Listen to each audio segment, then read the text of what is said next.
Hey guys, welcome back to Digital Drafting Solutions. I'm David, and today I'm going to show you how to enter classic mode in AutoCAD.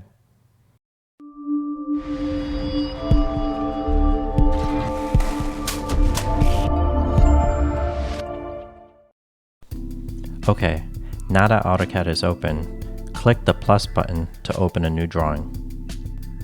Next, click on the down arrow and select Show Menu Bar. Now click on Tools, Palettes, then Ribbon to close the Ribbon menu. Now select Tools, Toolbars, AutoCAD, and select the tools you use frequently.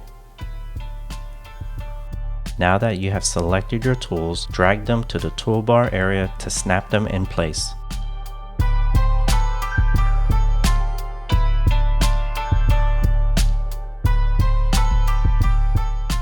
Open the Options menu by typing in Options.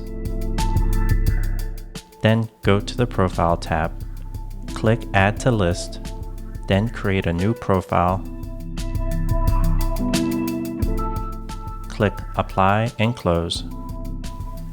Select your new profile. Click Set Current. Then select OK. So that's how you get AutoCAD Classic menu loaded. In the next video, I'll teach you how to set up your PGP file and get all your custom commands loaded.